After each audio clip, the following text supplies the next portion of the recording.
చాలా విధంగా మాట్లాడుకోవచ్చు. ఆ పొరపాట్లు అన్నది శరీర కార్యములు బట్టి మాత్రమే జరుగుతుంటాయి కాబట్టి ఆ పొరపాట్లు మన జీవితంలో జరగకుండా ఉండాలి అనుకుంటే ఖచ్చితంగా దేవుడు అని మనం భయభక్తులు కలిగి జీవించాలి. కాదు 128వ అధ్యాయంలో మాట్లాడుతున్న మాట, యెహోవా యందు భయభక్తులు కలిగిన వాడు ఇలాగ ఆశీర్వదించబడు అని వ్యాఖ్యానించారు. అంటే ఎవరైతే దేవుని యందు భయభక్తులు కలిగి ఉంటారో వారిని 100% దేవుడు ఆశీర్వదిస్తాడు. 100% అంటే 90%, 80%, 70%, 50% కాదు, 100% కూడా యెహోవా యందు భయభక్తులు కలిగిన వారిని దేవుడు ఆశీర్వదిస్తాడు. తాత్కాలికమైన శోధనలు ఈ లోకంలో ఈ భూమిపైన మనకు వచ్చిన ఇవన్నీ కూడా కొన్ని గాలి వానలను కొంచెం పోతూ ఉంటాయి అన్నమాట. యెహోవా యందు భయభక్తులు కలిగి ఆయన త్రోవల యందు నడుచువారు ధన్యులు. దేవుని యందు భయభక్తులు ఉంటే సరిపోదు. భయం ఉందంటే ఏం చేయాలట? ఆయన త్రోవలో నడవాలి. మనము ఆయన త్రోవలో నడకుండా నాకు భయం ఉందండి, నాకు భక్తి ఉంది అంటే అది చెల్లదు అని రాయబడుతుంది లేకపోతే. సో మాట మొదటి తీసుకుంటాం కానీ రెండో మాట దగ్గర మనం తీసుకోకుండా మన యొక్క ఇష్టపూర్వకంగా జీవిస్తూ ఉంటాం. నిశ్చయముగా ఇక్కడ ఏమందంటే ఎప్పుడైతే యెహోవా యందు భయభక్తి కలిగి ఆయన త్రోవల యందు నడుస్తాడో వాడు ఆశీర్వదించబడతాడు. చాలా అక్కడి నుంచి అయితే యెహోవా యందు భయభక్తులు ఉన్నవాడు ప్రార్థన మానక చేస్తాడు. యెహోవా యందు భయభక్తులు ఉన్నవాడు నోరుని కాపుదల కాసుకుంటాడు, చెడుతనమును విసర్జిస్తాడు. యెహోవా యందు భయభక్తులు కలిగిన వాడు గొడవలాడు. యెహోవా యందు భయభక్తులు కలిగిన వాడు అసూయలుండవు, అల్లరితో కూడిన ఆటపాటలుండవు. యెహోవా యందు భయభక్తులు కలిగిన వాడు మరి కోపమన యొక్క హృదయంలో కక్షలుండవు, భేదములుండవు, విమతములుండవు. ఇలాగ రకరకాలవన్నీ కూడా మన జీవితంలో ఉండవు. దేవుని యందు భయభక్తులు లేకపోవడం వల్లే మనం ఏం చేస్తున్నామంటే దేవుడు కనిపించడు కదా, కనుక నేను ఏది మాట్లాడినా చెల్లుతుంది, నేను ఏది చూసినా చెల్లుతుంది, నేను ఎలాగ ప్రవర్తించినా చెల్లుతుంది, నేను ఎలా నడిచినా చెల్లుతుంది అని మనం అనుకుంటూ ఉంటాం. వాస్తవానికి అది చెల్లదు. 100% చెల్లదు. ఎందుకు చెల్లదంటే దేవుని యందు భయభక్తులు లేవు కాబట్టి కయీను హేబేలు యొక్క అర్పణను గమనించుకున్నప్పుడు కయీను అక్కడ బలిపీఠమే కదా, ఆ బలిపీఠం దగ్గర అర్పణ పెడితే ఆయన చూసుకుంటాడు, ఆయన తీసుకుంటాడు కదా అనుకున్నాడు. కానీ అర్పణ పెట్టిన సందర్భంలో దేవుడు ఇద్దరిని చూశాడు. చూసినప్పుడు ఇతనిలో ఉన్న దేవుడి యందు భయభక్తులు లేదు, విశ్వాసం లేదు, నమ్మకం లేదు కాబట్టి ఈయన అర్పణ స్వీకరించలేదు. మరి తమ్ముడైన హేబేలు అర్పణను స్వీకరించాడు. దేవుడి యందు భయభక్తులు లేవు కాబట్టి ఆ భయం అన్నది కోల్పోయాము. దేవుడిని ఏమైనా చేస్తాడేమో ఖచ్చితంగా, లేదా ఆయన కోపం వచ్చిందంటే నేను ఏం చేస్తాడో నాకు తెలియదు, కనుక నేను ఏమేం చేసినా పర్లేదు, దేవుడు కావాలి నన్ను వాడుకుంటాడు అనుకొని యోనా ఏం చేశాడట? దేవుడికి భయపడకుండా ఆ యొక్క ప్రజలకు భయపడి నినేవే మహాపట్నాన్ని విడిచిపెట్టి తర్షీషుకు పారిపోయే ప్రయత్నం చేశాడు. ఆ సమయంలో దేవుడు మాట్లాడుతున్న మాటలు చాలా అద్భుతంగా కనిపిస్తుంటాయి. పాతాళ గర్భంలో ఉన్నా సరే నువ్వు అక్కడ ఉన్నావు అంటుంటాడు ఆయన, మరి చూస్తున్నావు అంటుంటాడు. ఎందుకంటే మరి యొక్క పాతాళ గర్భంలోకి సముద్ర మధ్యలోకి యోనా వెళ్ళిపోయినప్పుడు, ఆ చేప మింగినప్పుడు, అందులో అంధకారంలో ఉన్నప్పుడు, ఆ నాచులో నీచు కంపులో ఉన్నప్పుడు అక్కడ ప్రార్థన చేస్తాడు. అయ్యా నువ్వు చేసిన తప్పు చేశానయ్యా, నువ్వేదో మాట మాత్రం అన్నావు కానీ నా ఇష్టానుసారంగా నడిస్తే సాగిపోద్ది అనుకొని వెంటనే తప్పుని ఒప్పుకొని క్షమాపణ అడిగాడు. వెంటనే ఆ తిమింగలను బయటకు తీసుకొచ్చి కక్కి పారేసి లోకానికి విడిచిపెట్టేది. హల్లెలూయా. యెహోవా యందు భయభక్తులు లేవు కాబట్టి దావీదు ఏం చేశాడట? తన యొక్క ఆ యొక్క నేత్రమును సరి చేసుకోకుండా చూడరానిది చూసి వెంటనే పాపానికి బందీ అయిపోయి దేవునికి దూరం అయిపోయి. కారణం భయం లేదు కాబట్టి. దేవుని యందు భయం లేదు కాబట్టి మరి అహాబు ద్రాక్ష తోట గురించి మనం వింటున్నాము. అలాగే తన భార్య యెజబెలు మరి ఎంత కఠోరంగా ప్రవర్తించి తన యొక్క ద్రాక్ష తోటను ఆ యొక్క పొందుకోవడం కోసం, ఆ స్థలాన్ని తీసుకోవడం కోసం తన యొక్క ఆ యొక్క అధికారిని కూడా, ఏ పొలం గల అధికారి ఉన్నాడో నాబోతుని, ఆ నాబోతుని హత్య చేసి చంపేసింది. చంపేస్తే దేవుడు ఏలియాతో మాట్లాడి ఇదిగో ఇలా జరిగింది అని చెప్పగానే ఏలియా హెచ్చరించి చక్కగా చెప్తున్నాడు, ఈ ద్రాక్ష తోట కోసము ఆ నాబోతుని అహాబులు ఏకమై చంపేశారో అదే ద్రాక్ష తోట అదే పొలం కొడుము, నిన్ను కూడా సేమ్ కుక్కలు అలా ఈడ్చికెళ్ళిపోయి నువ్వు చంపుతాయని ఒక ప్రవచనం పలికించాడు. హల్లెలూయా. కానీ దేవుడు చూస్తాడేంటి, దేవుడు చూడు కదా అనుకొని అనేక రకాల పాపములు చేస్తుంటారు, అనేక రకాలైన మాటలు మాట్లాడుతుంటారు, మాటలు విసిరేస్తుంటారు, వెనుకున్నవి ముందున్నవి వెనక్కి పేరుస్తుంటారు. ఇలా రకరకాల పనులు చేయడం వల్ల మనిషి తన శ్రమను పొందుకుంటున్నాడు, శ్రమను తెచ్చుకుంటున్నాడు, దేవుని యొక్క ఆ యొక్క ఉగ్రతను తప్పించుకోలేకుండా అప్పుడు జీవిస్తున్నాడు. అలాగే దేవుని ఆశీర్వాదాన్ని మొదలుగా కోల్పోతున్నాడు. కనుక యెహోవా యందు భయభక్తులు కలిగి ఉండమని లేఖనం సెలవిస్తుంది. భయము ఉంటే భక్తి ఖచ్చితంగా ఉంటుంది. ఇక్కడ యోబు భయం ఉంది, ప్రాణభయం ఉంది, అయినా భక్తి ఏం చేస్తుందంటే ఈ ప్రాణము దేవుడు ఇచ్చిందే కాబట్టి దేవుడు తీసుకెళ్ళిపోయినా పర్వాలేదు అనుకున్నాడు కాబట్టి రెట్టింపు ఆశీర్వాదం పొందుకున్నాడు. హల్లెలూయా. శరీరంతో చేసిన పాపం ఏమైందిలే, పాపం చేసేస్తే అయిపోలేదా ఏంటి, ఎవరు చూస్తారులే 4 గోడల మధ్య అని యోసేపు తన హృదయంలో ఒక అనుకొని ఉంటే యోసేపు చరిత్ర పరిశుద్ధ గ్రంథంలో ఉండేదే కాదు. హల్లెలూయా.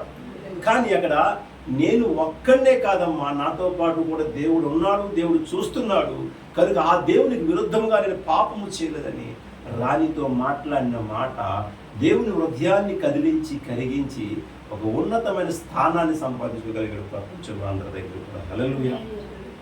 భక్తి ఆ విధంగా ఉంటుంది. ఆ భక్తి కోసం మనం ఏం చేయాలట, ప్రయాసపడాలి. దేవుని యందు భయభక్తులు కలిగి ఉండడము ఎంత ముఖ్యమో, ఎంత ప్రాముఖ్యమో లేఖన గ్రంథం నుంచుకుని మాటలు చదువుకుందాం. చూడండి, ద్వితీయోపదేశకాండము 5వ అధ్యాయం 29వ వచనము. భక్తి ఉండి దేవుని భయం లేకపోయినా, భయము ఉండి భక్తి లేకపోయినా అది సంపూర్ణమైన విశ్వాసం అనిపించుకోదు అని ఇక్కడ మాటలు చదువుకుందాం. 5:29 నుంచి, వారికిని వారి సంతానమునకును నిత్యమును క్షేమము కలుగునట్లు వారు నా యందు భయభక్తులు కలిగి నా ఆజ్ఞలన్నిటిని అనుసరించి మనస్సు వారికి ఉండిన మేలు. దేవుడు ఆజ్ఞను అనుసరించే మనసు కలిగి ఉండాలి మనము. దేవుడు అంటున్నాడు, నిన్ను వలె నీ పొరుగు వారిని ప్రేమించు అని 2 ఆజ్ఞ జారీ చేశాడు. దేవుడు అంటున్నారు, మొదటి ఆజ్ఞలో పూర్ణ హృదయముతో, పూర్ణ బలముతో, పూర్ణ శక్తితో నీ దేవుడైన యెహోవాను ప్రేమించవలను, 2వది సేవించవలను అన్నారు. ఈ 2 ఆజ్ఞలు మనం చూసుకున్నప్పుడు మన యొక్క సొంత కార్యకలాపాల మీద ఉన్న శ్రద్ధ దేవుని యొక్క భయం మీద కానీ, దేవుడు ఉగ్రత మీద తప్పించుకునే భక్తి మీద కానీ మనకు కనపరచలేకపోతున్నాం. కారణం ఏంటంటే దేవుడు మనకు కావాలి. దేవుడు లేకపోతే మన జీవితము లేదు, దేవుడు లేకపోతే సృష్టి లేదు, దేవుడు లేకపోతే జీవము లేదు, దేవుడు లేకపోతే ఈ ప్రకృతిలో ఉన్న ఫలాలు లేవు, దేవుడు లేకపోతే ఆకాశ నక్షత్ర సూర్య చంద్ర మండలాలు లేవు, పర్వతాల శిఖరాలు లేవు. కానీ మనం ఏం చేద్దామంటే ఆ సృష్టించిన దేవునికి వ్యతిరేకంగా ప్రవర్తిస్తూ దేవుడికి తెలియదా అంటాం. మనం సింపుల్గా తెలుసు దేవునికి. దేవునికి ఎందుకు తెలియదండి? అన్నీ తెలుసు. అందుకనే రైతు ఎంత ఎదురు చూసినా వర్షం పడే సమయంలోనే పడదు తప్ప ముందు ఎట్టి పరిస్థితుల్లో పడదు. ఎందుకంటే దేవుడికి తెలుసు, సృష్టించిన సృష్టికర్త ఏ సమయానికి వర్షాన్ని ఇవ్వాలో, ఏ సమయానికి ఎండను కాయించాలో, ఏ సమయానికి ఏ ఫలాలను ఇవ్వాలో ఆయన సమస్తము తెలుసు. ఎందుకంటే ఇవన్నీ కూడా మానవుని కొరకు నిర్మించబడ్డాయి కాబట్టి, ఆ మానవుడు దేవుని స్వరూపమై ఉన్నాడు కాబట్టి ఆ మానవుడు దేవుడిలాగా జీవించాలి అని కూడా ఆయనకు తెలుసు, మనకి తెలుసు. కానీ మనం మన ఇష్టానుసారంగా మనకు నచ్చినట్టుగా ఎలాగ పడితే అలాగ మాట్లాడేస్తుంటాము, ఎలాగ పడితే అలాగ ప్రవర్తిస్తుంటాము. అంటే ఇక్కడ మన ఇష్టం కాదు, నెరవేర్చవలసింది దేవుని ఇష్టాలు.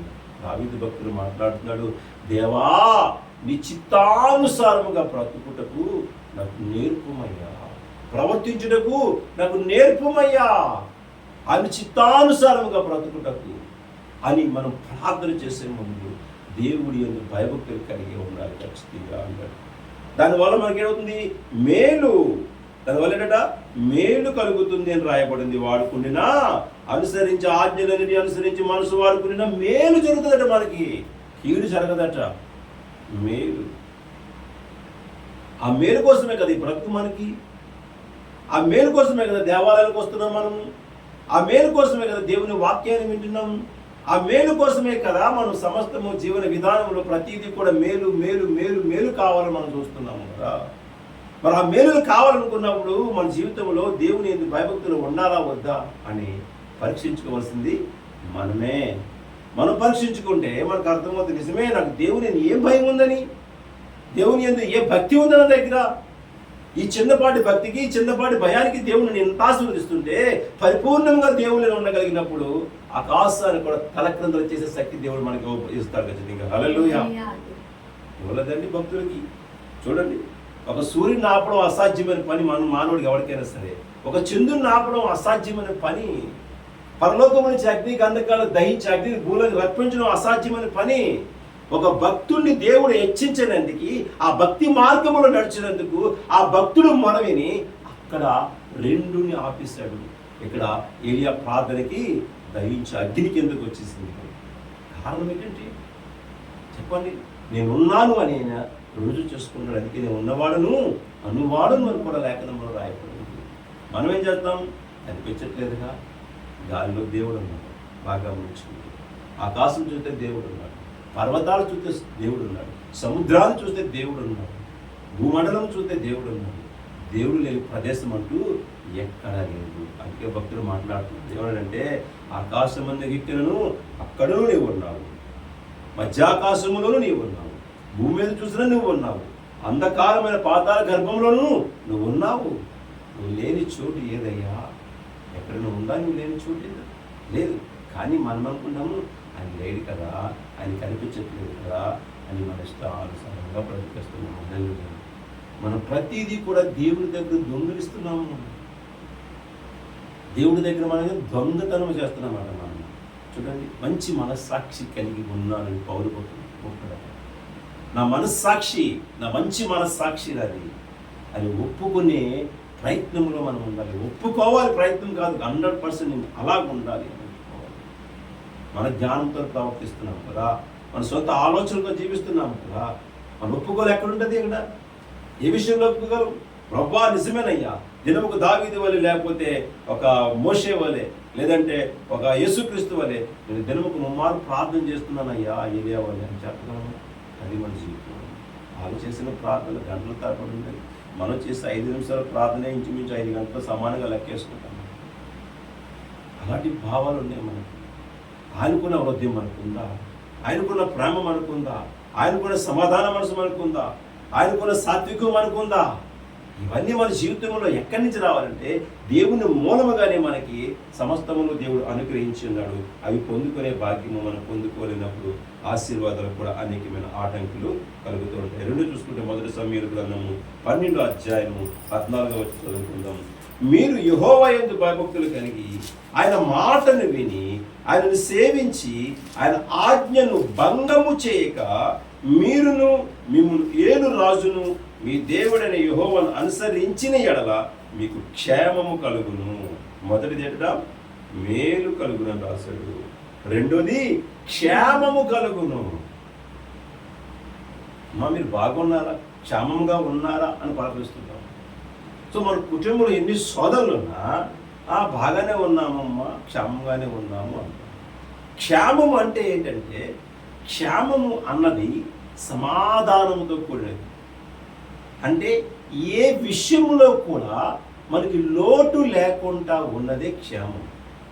తిండికి కానీ, బట్టకి కానీ, ఆరోగ్యానికి కానీ, ప్రేమకు కానీ, సమాధానములకు కానీ, సాత్వికమైన మనసుకు కానీ, ఆదిత్యము కానీ, ఆశీర్వాదము కానీ, డబ్బు యందు కానీ, భేదస్థితి యందు కానీ, ప్రతి దాంట్లో కూడా క్షేమము ఉన్నాము అని ఒప్పుకోనందుకు మనకి గుండె సరిపోవాలండి. అయ్యో ఇది ఉంది కానీ నాకు ఇదే లేదు అనుకుంటాను అంటే అది క్షేమం కాదు. దేవుని కృపలో నువ్వు బ్రతకగలిగితే, దేవుని యందు భయభక్తులు కలిగి నేను జీవించగలిగితే ఆయన మన కుటుంబానికి క్షేమమును దయచేస్తానంట దేవుడు. హల్లెలూయా. క్షేమం ఆరోగ్యంతో కూడిన ప్రధానమైనది. క్షేమము సమాధానం లేకుండా ఉన్న కుటుంబం గమనించుకుంటే అది క్షేమంగా ఎలా చెప్పడం. భర్త తాగుతూ ఉంటాడు, భార్య తిరుగుతూ ఉంటుంది.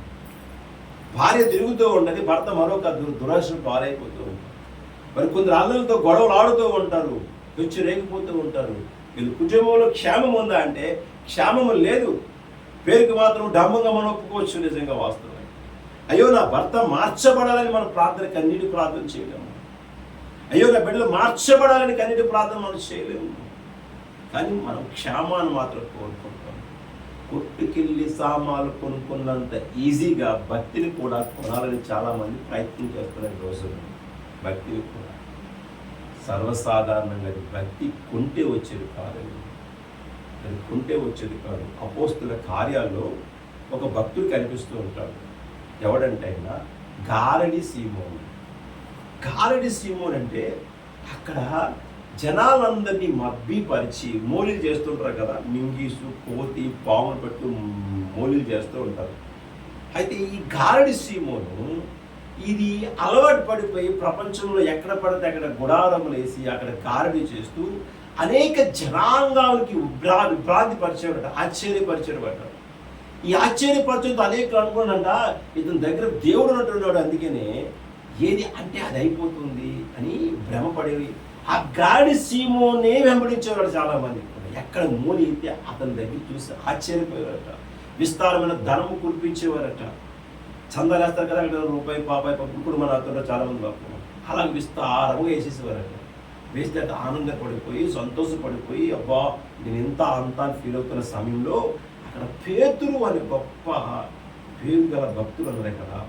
ఆ భక్తులును మరొక భక్తుడు యోహాను అని యాకోబు వీళ్ళు చేస్తున్న ఆశ్చర్యకార్యాలు ఏంటంటే ఈ యొక్క పిల్లిని మింగీసిని కోతిని చేసే పనులు కాదు, కానీ మనుషులను ఏ విధంగా చేస్తారంటే కుంటివాడికి ఎలాగట కాళ్ళు వచ్చేటట్లుగా, గుడ్డివాడికి చూపు పొందేటట్లుగా, పరిశుద్ధాత్మ శక్తితో ప్రవచించే వరముతో ఆత్మతో గంభీరంగా మాట్లాడే క్రియలు జరిగినప్పుడు ఇది చూశానడట.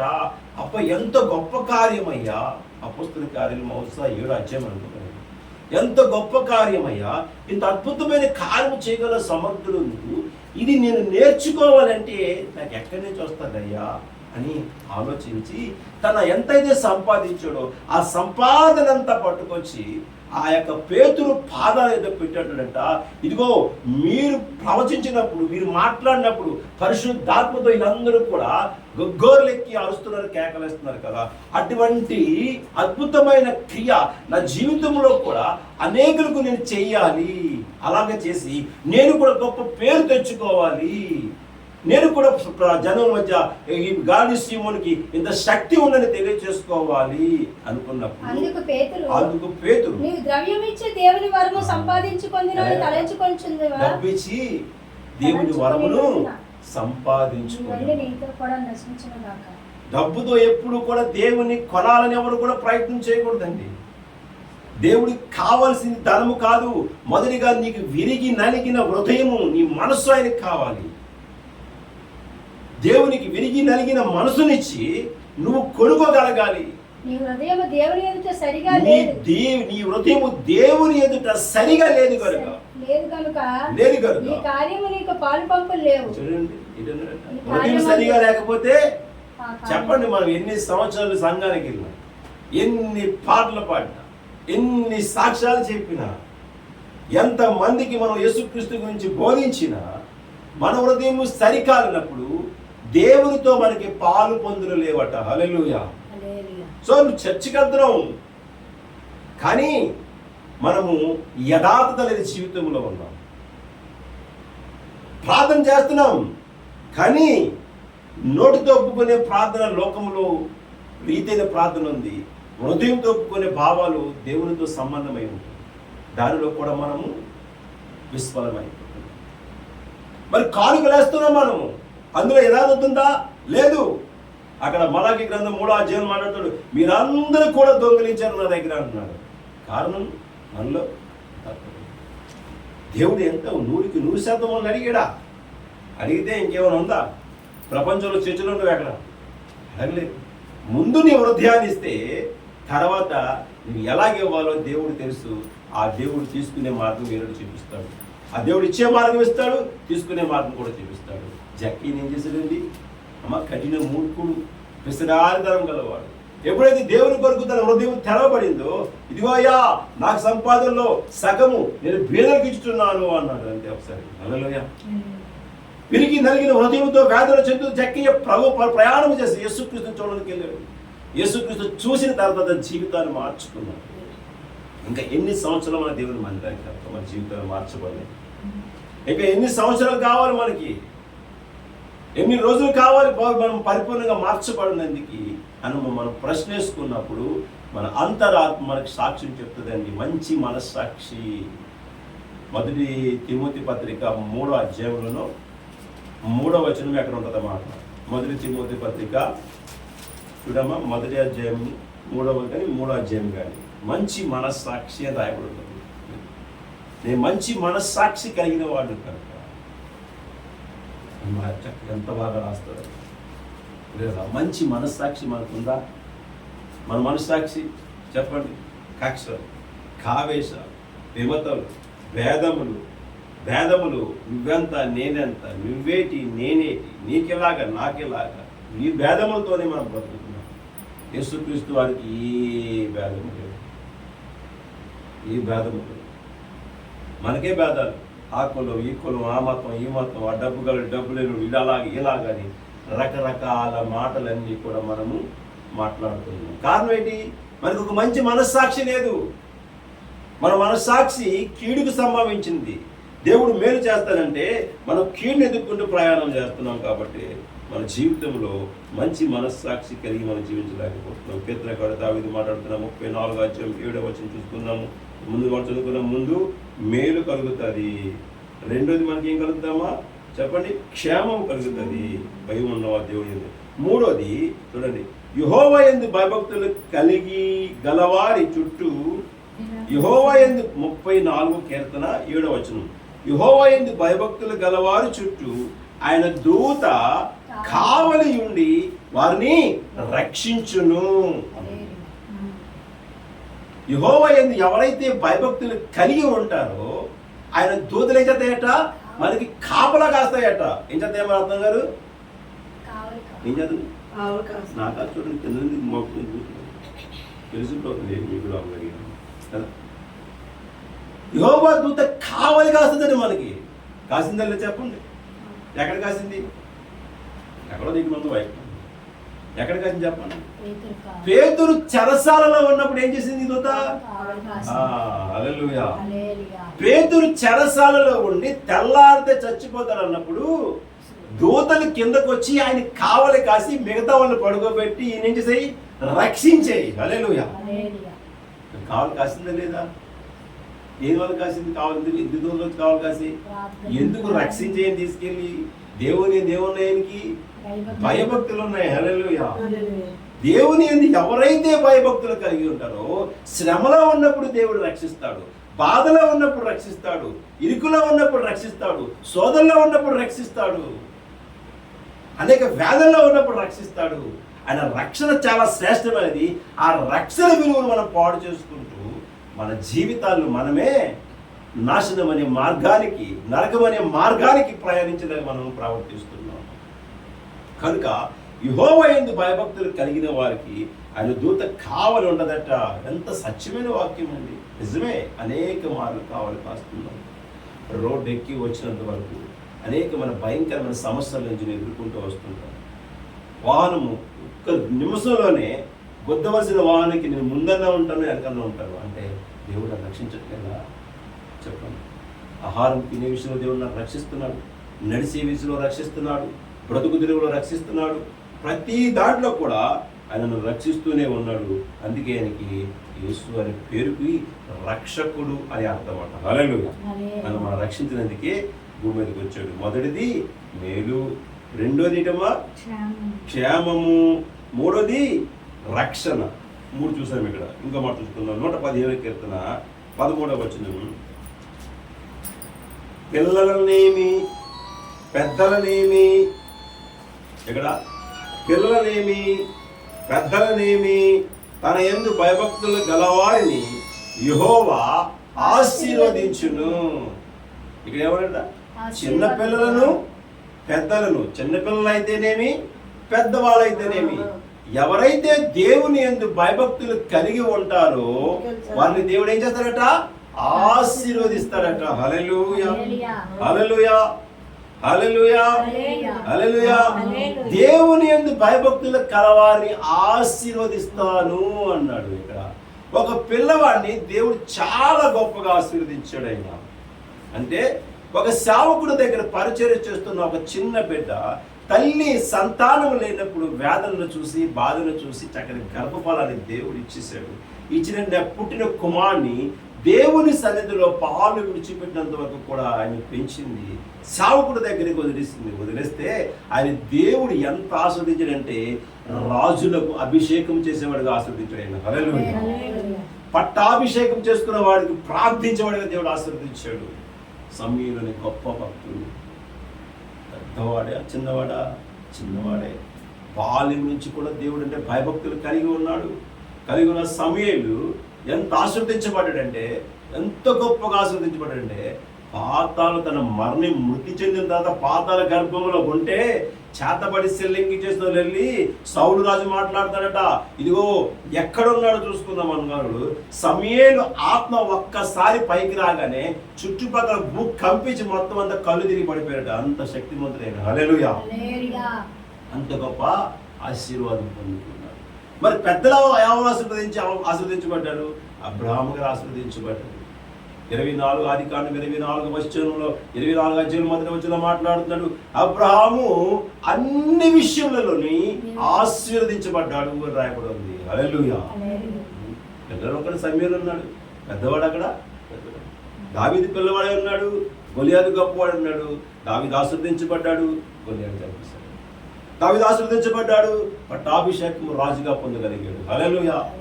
కారణము ఎవడైతే దేవుని యందు భయభక్తులు కలిగి ఉంటాడో పిల్ల పెద్ద తారతమ్యం ఏదీ లేదు. 100% 100% దేవుడు వాళ్ళు ఆశీర్వదిస్తాడు అని చెప్పి ఇంకో మాట చదువుకుని మనం ముగించుకున్నాం. చూడండి, సామెత గ్రంథం 8వ అధ్యాయం 13వ వచనం చదువుకున్నాం. యెహోవా యందు భయభక్తులు కలిగి ఉండుట చెడుతనమును నశించుకునుట ఎడట దేన్ని కలిగి ఉండుట చెడుతనము అసహించుకునుట గర్వము అహంకారము దుర్మార్గత కుటిలమైన మాటలు నాకు అసహ్యములు. ఇవన్నీ దేవుడికి ఏంటట? అసహ్యము. దేవుని భయభక్తులు కలిగిన వాడు ఎలాగుంటాడు? ఈ చెవితో విని ఈ చెవితో విడిచిపెట్టేస్తాడు. దేవుని భయభక్తులు కలిగిన వాడు ఇది నాకు సంబంధం లేని మాట. ఎందుకంటే దేవుడు మనకి కాపుదల ఉన్నాడు కదా. ఇక్కడ మీకు అర్థమయ్యే మాట చెప్పి ముగించేస్తాను. ఇప్పుడు దేవుడు నాకు కాపుదల ఉన్నాడు. ఇప్పుడు ఎవరో నా మీద శత్రువు పన్నాగం పన్ని నన్ను ఏదో చెయ్యాలని, ఏదో అనరాని అనాలని వాళ్ళు మాట్లాడినప్పుడు, ఆ మాటలని విన్నప్పుడు వాళ్ళ దగ్గరికి నేను వెళ్ళి వాళ్ళతో నేను సంభాషణగా చేసాను అనుకోండి, ఈ పక్కనున్న దేవుడు నీ బాధలు పడరా అని వదిలేస్తాడు. అదే వాళ్ళు ఏమన్నారు ప్రభువా అని నేను నేరం చేశాను ప్రభువా అని ప్రభువుగా మొదలుపెట్టుకున్నప్పుడు నా పక్కన ఉన్న ప్రభు ఆ మధ్యలోకి వచ్చి ఆయన వారితో రాజ్యం ఆడతాడు. హల్లెలూయా. అది ఆయన గొప్పతనం. ఎవరితో రాజ్యం ఆడతాడు? ఎవరైతే మన శత్రువులు ఉన్నారో, ఎవరైతే దుర్మార్గులు ఉన్నారో, ఎవరైతే మనల్ని హీనంగా చూస్తున్నారో వారితో యుద్ధం ఎవరు చేస్తారు? దేవుడు చేస్తాడు. హల్లెలూయా. ఆ దేవుడు మనతో మన గురించి యుద్ధం చేయాలంటే మనం ఎలా ఉండాలి? మౌనంగా ఉండాలి. అస్సలు నోరు పక్క వాళ్ళకు కూడా చెప్పకూడదట. భర్త అవ్వచ్చు, భార్య అవ్వచ్చు, పిల్లలు అవ్వచ్చు, అక్క చెల్లెలు అవ్వచ్చు, ఇరుగుపొరు అవ్వచ్చు, ఎవరితో కూడా పలానా వ్యక్తి ఇలా అన్నారు అని చెప్పేవంటే దేవుడు నాకు సంబంధం లేదు అనిపిస్తుంది. లేదు, నువ్వు చెప్పింది లేకపోతే నువ్వు విన్నా దాన్ని బట్టి ఈ ప్రతి మాటను ప్రభుతో ఎప్పుడైతే మొరపెట్టుకుంటామో వెంటనే ప్రభు మనకంట ఒక అడుగు ముందుకేసి వారితో వ్యాజ్యం ఆడుతుంది, గొడవడుతుంది. ఆ సందర్భం మనం చూసాం కదా. దావీదు మాట్లాడుతుంటాడు చిన్నప్పుడు వాడు, ఏదా కుర్ర కొంకణ నువ్వేడ్రా యుద్ధం చేసేవాడు, నీ రోజు కాకులకి గద్దలకి వేయకపోతే ఒట్టు అంటాడు దావీదు గారు. ఒరే బాబు నాయనా, యుద్ధము నేను చేయలేను నీతోని, నువ్వెంత బలసూర్యుడు కదా, బలాఢ్యుడు కదా, నీతో యుద్ధము చేయడానికి నా దగ్గర శక్తి లేదు, నీతో యుద్ధము చేయడానికి నా దగ్గర ఆయుధాలు లేవు, నీతో నేను యుద్ధము చేయలేను. కానీ యుద్ధం ఎవరు చేస్తారంటే దేవుడు చేస్తాడు అన్నాడు. హల్లెలూయా. అంటే యుద్ధం గురించి ఎవరు ముందు పెట్టాడు? దేవుని ముందు పెట్టాడు. మనం ఏం చేస్తాం? మనమే ముందు కాలు బయలుదేరిపోతాం, దాన్ని మనమే ముందు బయలుదేరిపోతాం. ఇప్పుడు మనం బయలుదేరితే ఆయన రావాల్సిన పని ఉంది. ఇంకా మనమే కొట్టేస్తే, మనమే తిట్టేస్తే ఇంకా ఆయన ఎందుకు మాట్లాడాలని అడుగుతున్నాం. దేవుడు ఎందుకు మాట్లాడకూడదు? ఇంకా నేను ఆశలు కదా. మనం పెద్ద మనిషి తీసుకెళ్ళిన తర్వాత మనం మాట్లాడితే పెద్ద మనిషి పనే ఉంది. పెద్ద మనిషి మాట్లాడినప్పుడు మనం వింటేనే సమాధానం దొరుకుతుంది. పెద్ద మనిషి మాట్లాడకుండా మనం మాట్లాడితే నువ్వు పోయిన సంబంధం పోతాడు. అలాగే దేవుడు కూడా దేవుని యందు భయభక్తులు కలిగిన వాడిని చెడుతనమును విసర్జించేస్తారట, విడిచిపెడతారట. ఏడు చెడుతనము లోకంలో అనేకమైన చెడుతనములు కనపడతాయి మనకని. ఇవన్నీ కూడా విడిచిపెట్టి దేవునితో సహవాసం చేయగలగాలి మనం. హల్లెలూయా, హల్లెలూయా. కనుక మనం దేవుని భయభక్తులు ఉన్నాయా లేదా అని మన మనస్సాక్షి అడిగితే, మనస్సాక్షి మనతో మాట్లాడుతుంది. నిజమేనయ్యా, నేను అనేకమైన అపరాధములు చేస్తున్నాను, అనేకమైన పొరపాట్లు చేస్తున్నాను, అవి చూడకూడని దృశ్యాలు చూస్తున్నాను, తల వంచని ప్రార్థన చేస్తున్నాను. నా ఉన్నాయి చూడకూడని దృశ్యాలు చూస్తున్నాను, అనరాని మాటలను మాట్లాడుతున్నాను, తిరగరాని చోటుకు తిరుగుతున్నాను. ఇవన్నీ కూడా మీకు హేయములు అన్నారు, మీకు అసహ్యములు అంటున్నారు. అయ్యా, మీకు అసహ్యమైన కార్యములు చేసి మీ నుంచి ఆశీర్వాదం పొందుకుండా తండ్రి నాయన మా వల్ల కాదు, మా వల్ల కాదు నాయన. అయ్యా, మీ నుంచి ఆశీర్వాదం పొందుకోవాలంటే అయ్యా మీరే రాజ్యం ఆడాలి. అయ్యా, మీ మాట మేము వినాలి. మీ మాట వినకుండా మాకు నచ్చినట్టుగా మేము బ్రతకాలనుకుంటున్నాం, అదే మేము చూస్తున్నాం మొదటి పొరపాటు. అయ్యా, మీ గద్దింపులు లెక్కించక, అయ్యా మీ మాటలు వినుకుంటా మాకు నచ్చినట్టుగే ప్రయాణం, మాకు నచ్చినట్టుగే మాటలు, మాకు నచ్చినట్టుగానే ప్రవర్తన, ప్రతిదీ కూడా మాకు నచ్చినట్టుగా బ్రతుకుతున్నాం. అయ్యా, మీకు నచ్చినట్టుగా బ్రతికేమో అని మిమ్మల్ని అడిగితే మా దగ్గర సమాధానం ఉంటుంది. అయ్యా, సమాధానం ఉంది, సమాధానం ఉంది. కనుక ఇక మీదట అయ్యా మాలో ఏమైనా చిన్న చిన్న పొరపాట్లు ఉంటే, భక్తి ఉందనుకుంటున్నాం, భ్రమపడుతున్నాం, భయం ఉందనుకుంటున్నాం. అయ్యా, ఉన్న భయములు అయ్యా చేజార్చుకుంటున్నాం. అయ్యా, అయ్యా ఆ భయమును భక్తిలో చూపిస్తేనే తండ్రి ఆ భక్తికి, ఆ భయానికి విశ్వాసములకు సాదృశ్యం ఉంటాయి. కనుక ఈ రెండు విషయములు విడిచిపెట్టి మిగతావన్నీ మావే అనుకుంటున్నాం, పొరపడుతున్నాం. యథార్థత లేదు మాలో, అయ్యా ప్రేమ లేదు మాలో, అయ్యా సమాధానం లేదు మాలో, అయ్యా సాత్వికమైన మనసు లేదు మాలో. మాకన్నీ ఈర్ష్యలు, అసూయలు, అల్లరితో కూడిన ఆటపాటలు, ఇవన్నీ చేస్తూనే మీతో గడుపుతున్నామంటే నాయన మేమెంత దౌర్భాగ్యులమో మమ్మల్ని మేము పరీక్షించుకోవాలి. పాల వంటి స్వభావం కలిగిన మీరు అయ్యా, అందులో నీరు కలుపుకొని బ్రతుకుతున్నాం మేము ప్రభువాన్ని. ఇంతవరకు మాలో ఉన్న పొరపాట్లు ప్రతిదీ క్షమించమని, ఇక మీదట మా జీవితాలు అయ్యా మేము సరిచేసుకునే భాగ్యము దయచేయమని. ఇగో ఈ కుటిలమైన అయ్యా ఈర్ష్యతో కూడిన కుటిలమైన ఆలోచనలు అయ్యా పాడు చేసే హృదయాన్ని సరిచేసుకునే భాగ్యము దయచేయమని. అయ్యా ఎలాగని చోటుకెళ్తున్న పాదాలను అయ్యా మా స్వాధీనంలో ఉంచుకొని ప్రభువా మేము మీ వైపే నడిచే భాగ్యము దయచేయమని. అయ్యా మా చేతులతో చేయవలసిన అయ్యా మంచి కార్యములు చేయకుండా కీడు తలపెడుతున్నామేమో, ఇగో దాని నుంచి కూడా తప్పించుకునే భాగ్యము దయచేయమని. ప్రతిదీ కళ్ళతో, నోటితో, చెవితో, ప్రతి అవయవ అన్నీ కూడా మీకులాగా పరిశుద్ధంగా జీవించే భాగ్యాన్ని మాకు దయచేసి విన్న వాక్యమును ఎక్కడ ఇద్దరు ముగ్గురు కూడి నామాన్ని ప్రార్థిస్తారు అక్కడ మీరు ఉంటా అన్నారు. ఇదిగో తని నలుగురు ఉన్నాం ఇక్కడ దేశంలో. అయ్యా నలుగురికే మాకు దేవుడు అంటే కావాలనుకుంటున్నారు. మిగతా వాళ్ళు వ్యాపారాలు కావాలనుకుంటున్నారు, మిగతా వాళ్ళు ప్రభావ ఇంటి దగ్గర నిద్రపోవాలనుకుంటున్నారు. కొంతమందికి అవకాశం ఉండి కూడా ప్రభావ రాలేకపోతున్నారు, కొంతమంది అవకాశం లేక రాలేకపోతున్నారు. ప్రభావ రెండూ చూస్తున్న వారు మీరు కనుక ప్రభావ అవకాశం ఉండి రాలేకపోతున్న వారికి ప్రభావ తని నేను ఏది మీరు ఆశీర్వాదం ఇవ్వాలో మీకు తెలుసు. అవకాశం ఉండి కూడా రాలేకపోతున్న వారికి ప్రభావ, అవకాశం లేక బాధించబడుతున్న వారు ఉన్నారు ప్రభావ, వారి గురించి అడుగుతున్నాము విడుదల కలుగ చేసి వారిని కూడా ప్రభు పరిపూర్ణంగా మీ మందిర ఆవరణకు కట్టి శుక్రవారం మంగళవారం దినములు వచ్చి అయ్యా ప్రార్థించుకునే ఒక భాగ్యాన్ని దయచేయమని నజరేయుడైన యేసుక్రీస్తు పుణ్యనామం అతి మిక్కిన నిమిత్తం బ్రతిమలాడి వేడుకొనుచున్నాం తండ్రి. ఆమేన్.